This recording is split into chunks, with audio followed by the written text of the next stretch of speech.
Magandang araw sa inyong lahat. Ako si Johanna Maroho mula sa ika-11 baitang pangkat Yums and Abueva.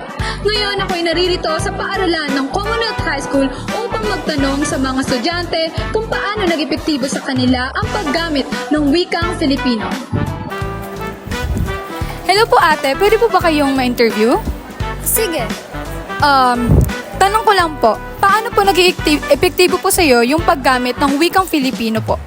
Para sa akin, mas nagiging epektibo ang paggamit ng wikang Filipino kasi nalalaman natin yung pagkakakilanlan ng isang tao at malalaman natin yung pinagmulan ng sarili nating wika. Kasi sa panahon ngayon, marami ng mga wika na galing sa ibang bansa na mas ginagamit ng mga kabataan ngayong henerasyon natin na mas nawawala yung wikang Filipino. Kaya para sa akin, dapat mas tinatangkilik yung wikang Filipino kasi sa susunod na henerasyon, kasi mula sa atin, sa susunod na henerasyon, maaari pa nilang gamitin yung wikang yun. Kasi yun yung kultura ng Pilipinas eh. Dapat hindi tayo tumatangkilik ng ibang wika.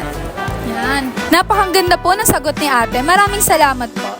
At ngayong araw, ako'y nasa labas ng aming paaralan upang magtanong sa mga tao ukol sa kanilang opinyon kung paano naging epektibo ang paggamit ng wikang Filipino. Magandang gabi po, kuya. Ano pong pangalan mo? Ako si Adam, Adam, ilang taon na po? 35 years old. 35 years old. Ang aking pong katanungan, paano po naging epektibo ang paggamit po ng wikang Filipino?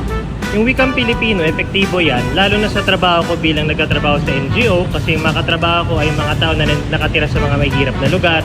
Kapag mag-i-English ka, hindi kayo magkakaintindihan, baka mas lalo pang mailag sa'yo. Pero pag marunong ka mag-Pilipino, mas kaya mo makapag-communicate, magkaintindihan kayo at mas matutulungan mo yung tao na matulungan ang kanilang sarili. Napakaganda po ng sagot ni Kuya Adam. Maraming salamat po. At ayun na nga, natunghayan natin ang mga naging kasagutan ng ating mga nakapanayam base sa kanilang mga sagot at opinion na ibinigay.